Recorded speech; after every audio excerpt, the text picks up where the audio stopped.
आप सुन रहे हैं पॉकेट एफएम आरजे श्रेया के साथ। चैप्टर 25 तान्या से मिलना। ये बात तो साफ हो चुकी थी कि आदित्य की खुशी का कारण ये तो बिल्कुल भी नहीं था। जिस हिसाब से वो वेडिंग ड्रेस बोलकर चौंका था, इसका रीजन साफ था, उसे शायद याद नहीं था। तभी मिसेस ओबरॉय गुस्सा होते हुए कहती हैं, आदित्य, अब ये मत बोलना कि तुम्हें इस बारे में बिल्कुल याद नहीं था और तुम भूल गए थे। एक्चुअली आदित्य हमेशा ही ऐसी बातें भूल जाता था। आदित्य कहता है, ठीक है मॉम, पर ये करना कब है? जाना कब है? उसकी माँ मुस्कुराते हुए कहती है, अपना ब्रेकफास्ट खत्म कर लो, उसके बाद अनु को ब्राइडल शोरूम ले जाना, और हाँ, वेडिंग ड्रेस सेलेक्ट करने के बाद तुम दोनों अच्छी सी जगह जाकर लंच कर लेना। वो उन दोनों को एक साथ अच्छा टाइम बिताने के लिए हमेशा कहा करती थी, और अगर कोई मान जाए तो वो बहुत खुश हो जाया करती थी। आदित्य सिर हिलाते हुए कहता है, ठीक है। आदित्य रिश्तों के बारे में अपनी कोई बात रखना चाहता था, पर उसने सब कुछ अपने पेरेंट्स पर छोड़ रखा था। जिस तरह उसने अपने पापा की बात सुनकर तान्या आहूजा से शादी की थी, ठीक उसी तरह इस बार वो अपनी माँ की इच्छा के लिए अनु अरोड़ा से शादी करने वाला था। उसके पेरेंट्स को बिल्कुल आइडिया नहीं था कि आदित्य इस शादी को एक काम की तरह ट्रीट कर रहा था, जिसमें वो तब तक सब कुछ करेगा जब तक ये काम खत्म नहीं हो जाता। वो ये शादी सिर्फ अपनी फैमिली के लिए कर रहा था, तो शादी किससे हो, कहाँ हो, कैसे हो, इन सारी चीज़ों से उसे कोई फर्क नहीं पड़ता था। उसकी फैमिली के अलावा उसकी लाइफ में सिर्फ एक ही चीज़ इम्पॉर्टेंट थी, और वो था कंप्यूटर साइंस। वो कंप्यूटर से रिलेटेड किसी भी चीज़ को देखकर अट्रैक्ट हो जाता था। अनु के साथ होते हुए भी उसके दिमाग में सिर्फ 002 ही चल रहा था। उसे ऐसे देखकर अनु ने उससे कहा, आदित्य, तुम क्या सोच रहे हो? तुम जब से आए हो तभी से काफी चुपचाप और गुमसुम बैठे हुए हो, कुछ बोल ही नहीं रहे। सब कुछ ठीक तो है ना? आदित्य अपने ख्यालों में खोया हुआ था। जब अनु ने उसे इस बात का याद दिलाया कि वो कहीं गुमसुम सा है, तो आदित्य अपने ख्यालों से खुद को बाहर निकालते हुए कहता है, अरे कुछ नहीं, बस ऐसे ही। तभी अनु उसकी बात सुनकर कहती है, बताओ ना, अगर मैं तुम्हारी कुछ मदद कर सकूं तो मुझे खुशी होगी, प्लीज बताओ क्या बात है। आदित्य ने उसे बात घुमाते हुए उससे कहा, बस यार, आरव के बारे में ही सोच रहा था। आज सुबह वो बोल रहा था कि उसे ठीक नहीं लग रहा, बस इसीलिए थोड़ी सी उसकी चिंता हो रही है। हालांकि आदित्य पूरी तरह से झूठ नहीं बोल रहा था, क्योंकि आरव ने उसे बताया था कि उसकी तबीयत थोड़ी ठीक नहीं है। हालांकि ये बात सुनकर आदित्य को पता चल गया था कि उसका बेटा नाटक कर रहा है, क्योंकि वो नहीं चाहता कि वो अनु के साथ वेडिंग ड्रेस खरीदने जाए, और अपने पापा को रोकने का आरव ने बहाना ढूंढा था। अनु को ये बात सोचकर बहुत गुस्सा आ जाता है कि आदित्य उसे अपनी पहली बीवी के बेटे से बहुत कम इंपॉर्टेंस देता था। अनु चाहे जितनी भी कोशिश कर ले, आदित्य के लिए फर्स्ट प्रायोरिटी हमेशा आरव ही था। उसने बहुत कोशिश की थी कि वो उससे प्यार करे, पर उसे सिर्फ अपने बेटे की ही चिंता रहती थी, और फिर वो खुद को ये कहकर समझा लेती थी कि अच्छा है कि वो अपनी फैमिली के बारे में इतना सोचता है, आगे फ्यूचर में भी वो उसके साथ जो बच्चे पैदा करेगी उनका भी वो वैसे ही ख्याल रखेगा, और तब आरव उनकी जिंदगी में पुरानी याद बनकर रह जाएगा। तब आदित्य अपने खुद के बच्चों में बिजी हो जाएगा। मानना पड़ेगा, अनु की काफी लंबी चौड़ी प्लानिंग थी। अनु को इस बात का डर लग रहा था कि कहीं आदित्य उनके लंच का प्लान कैंसिल करके अपने बेटे के पास ना चले जाए। इसलिए उसने मुस्कुराते हुए आदित्य से कहा, आदित्य, तुम ज्यादा टेंशन मत लो, आरव के पास उसका ध्यान रखने के लिए बहुत सारे लोग हैं, मुझे यकीन है वो बिल्कुल ठीक हो जाएगा, यू डोंट वरी। आदित्य का आरव से ध्यान हटाने के लिए अनु ने उससे कहा, आदित्य, हमारी उस दिन तान्या से मुलाकात के बाद मुझे उसके बारे में कुछ पता ही नहीं चल पाया। मुझे उसके बारे में थोड़ी चिंता सी हो रही थी। और बाय द वे, तुमने आरफ को उसके बारे में बताया? तान्या के बारे में सुनकर आदित्य को उसकी बातों में इंटरेस्ट आने लगा। वो भी तान्या की हालत के बारे में जानना चाहता था कि अब उसकी हालत कैसी है, वो रिकवर कर रही है या नहीं। उसने कुछ सोच कर कहा, मैंने आरफ को इस बारे में अभी तक तो कुछ नहीं बताया। शायद ये बहुत जल्दी हो जाएगा। एक्चुअली मुझे उसके बारे में पता करने के लिए बिल्कुल भी टाइम नहीं मिल पाया। वैसे अभी अगर हमारे पास थोड़ा फ्री टाइम है तो क्या हम उससे मिलने चलें? आदित्य के अचानक ऐसा बोलने से अनु हैरान हो गई। पहली बार उसे आदित्य एक्साइटेड दिख रहा था, पर उसके लिए नहीं, तान्या के लिए। उसने हैरानी से पूछा, तुम्हें उससे अभी मिलना है? आदित्य कहता है, हाँ क्यों नहीं, इनफैक्ट मुझे उसे कुछ देना भी है। शायद वो यहीं आसपास कहीं रहती है। उसकी हाँ में हाँ मिलाते हुए पास बैठे हुए स्पर्श ने कहा, आदित्य सर बिल्कुल ठीक कर रहे हैं मैम। तान्या मैम का घर यहीं पास में है, मान लीजिए कोई 10 मिनट की दूरी पर। अनु चाहती तो नहीं थी, पर उसे जबरदस्ती हाँ कहना पड़ा। उसने कहा, तो फिर ठीक है, हम उसके घर चलते हैं। स्पर्श ने गाड़ी तान्या के घर की तरफ घुमाते हुए कहा, ठीक है सर। अनु की बोलती बंद हो चुकी थी। उसके प्लान के हिसाब से कुछ भी नहीं हो रहा था। कहाँ वो एक रोमांटिक लंच प्लान कर रही थी, पर अब शायद ऐसा हो नहीं पाएगा।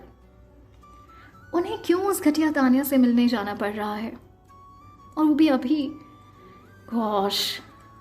प्लस आदित्य और उसके असिस्टेंट यानी कि स्पर्श की बातों से लग रहा था कि शायद आदित्य ने पहली बीवी से पहले भी कोई कांटेक्ट करने की कोशिश की थी। नहीं तो उसका एड्रेस इन दोनों को कैसे पता? जिस कॉन्फिडेंस से आदित्य और स्पर्श ने ये बात कही है, मुझे कुछ ठीक नहीं लग रहा।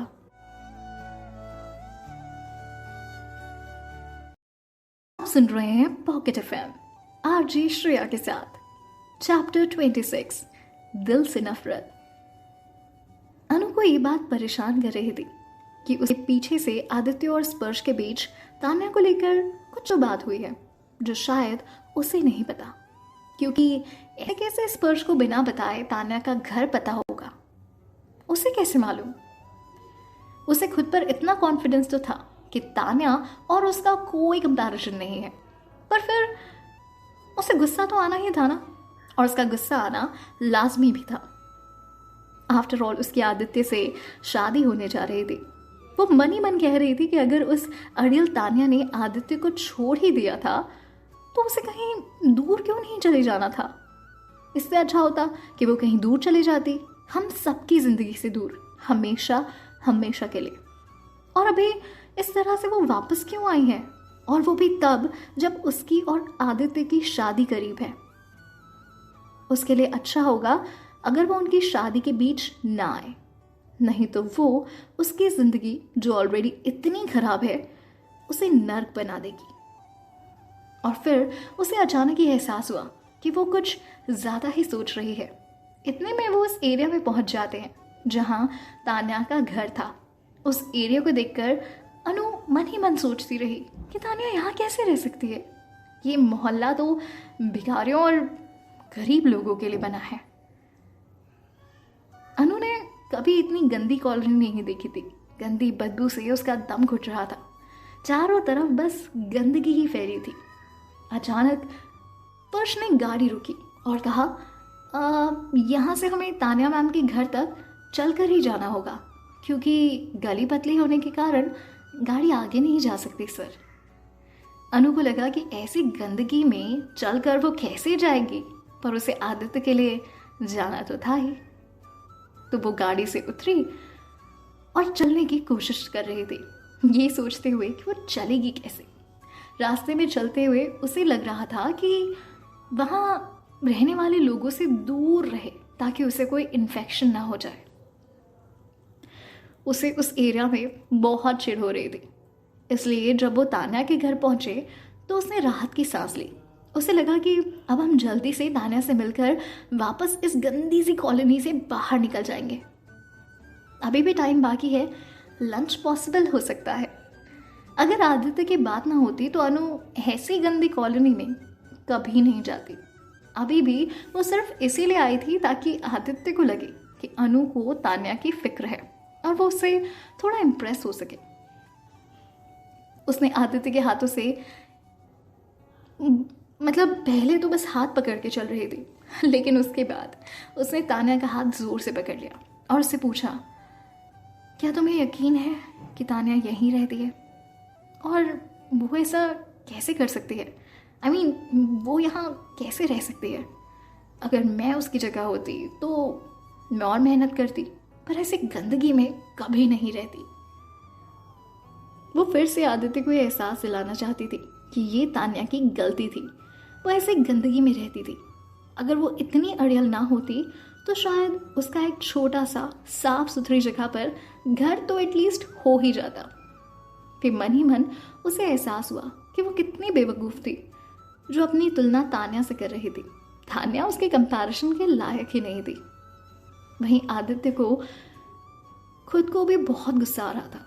वो भी यही सोच रहा था कि तान्या इतनी गंदी बस्ती में कैसे रह सकती थी। उसने सोचा था कि इस बार वो किसी तरह से तान्या को कन्विंस कर ही लेगा कि वो उससे वो पैसे ले ले, क्योंकि वो उसे ऐसी गंदी जगह पर रहते हुए बिल्कुल नहीं देख सकता था। अनु और आदित्य दोनों चले जा रहे थे और स्पर्श उनके पीछे चलता जा रहा था। कुछ ही देर बाद वो एक जगह पर रुका और उसने घर की तरफ इशारा करते हुए कहा। आदित्य से उसने कहा कि सर, ये तान्या मैम का घर है। आदित्य ने उसे दरवाज़ा खटखटाने के लिए कहा। स्पर्श ने धीरे से दरवाज़ा खटखटाया, पर अंदर से तो कोई जवाब ही नहीं आया। उसने एक बार फिर थोड़ा ज़ोर से खटखटाया, पर तब भी अंदर से कोई आवाज़ नहीं आई। अनु से अब बर्दाश्त नहीं हो रहा था। वो और भी ज़्यादा उस गंदगी में नहीं रुकना चाहती थी। तो उसने आदित्य से कहा, शायद कोई घर पे नहीं है। तुम्हें जो भी तान्या से कहना है तुम उसे फ़ोन पर कह देना, और जब वो मान जाए तो उसे ये चेक भी भिजवा देना। अभी चले। तभी अचानक 2-4 घर छोड़कर एक आदमी ने घर से बाहर निकलकर पूछा, आप यहाँ किसे ढूंढ रहे हैं? तभी स्पर्श ने उसको थोड़ा पास जाकर उससे कहा, माफ़ कीजिएगा सर, पर क्या आप जानते हैं कि तान्या का परिवार कहाँ है? क्योंकि काफ़ी देर से हम दरवाज़ा खटखटा रहे हैं, पर अंदर से कोई जवाब ही नहीं दे रहा। तो उस आदमी ने कहा, अच्छा, तो आप आहूजा जी के परिवार से को ढूंढ रहे हैं? तब तो आप एकदम गलत सफ़र पर आए हैं। कल रात उनके घर कुछ हुआ था। शायद वो लोग इस वक्त हॉस्पिटल में होंगे। हॉस्पिटल का नाम सुनकर आदित्य ज़ोरों से डर गया। उसने पूछा, क्या क्या हुआ था कल यहाँ? तभी उस आदमी ने उन्हें पिछली रात जो कुछ भी हुआ वो सब कुछ बता दिया। आदित्य पूरी बात जानकर हैरान रह गया। उसे पता था कि राजेश की तबीयत ठीक नहीं थी, इसीलिए शायद वो ये सब कुछ सहन नहीं कर पाए होंगे। फिर उसने सोचा कि जब चाचा हॉस्पिटल में हैं तो उनके पास हॉस्पिटल का बिल देने के लिए पैसे कहाँ से आएंगे। अब उसे एक और वजह मिल गई थी तान्या को जल्द से जल्द उस चेक को देने की। आदित्य ने तुरंत स्पर्श से हॉस्पिटल चलने के लिए कहा। ऐसे हालातों में अनु भी कुछ नहीं बोल पाई और चुपचाप उनके साथ हॉस्पिटल चली गई। पर ऐसा नहीं था कि अनु बहुत दयावान थी। पिछली बार तान्या से की हुई मुलाकात उसे याद आई। तान्या का वो शर्मसार चेहरा और उम्र दराज हालत उसे अच्छी तरह से याद थी। उसे याद था कि किस तरह से तान्या ने जब उन्हें देखा तो वो भागने लगी। ऐसे ऐसे कैसे हालात थे जो अनु को बहुत सैटिस्फैक्शन दे रहे थे। जब भी अनु इस बारे में सोचती तो उसको एक अजीब सी खुशी होती, इस बात की खुशी कि उसका और तान्या का तो कोई कंपैरिजन ही नहीं है। अब उस बेवकूफ़ औरत ने अपने आप को और भी ज़्यादा मुसीबत में डाल लिया है। अनु बिल्कुल नहीं चाहती थी कि वो और आदित्य उनसे मिलने हॉस्पिटल में जाएं। उसके मन में चल रहा था कि अब तो तान्या को अपना ईगो साइड में रख के ये पैसे लेने ही पड़ेंगे। अनु तान्या के बेजार चेहरे की कल्पना कर हंसने ही वाली थी कि तभी उसे याद आया कि वो आदित्य के साथ है और इस सिचुएशन में वो हंस नहीं सकती।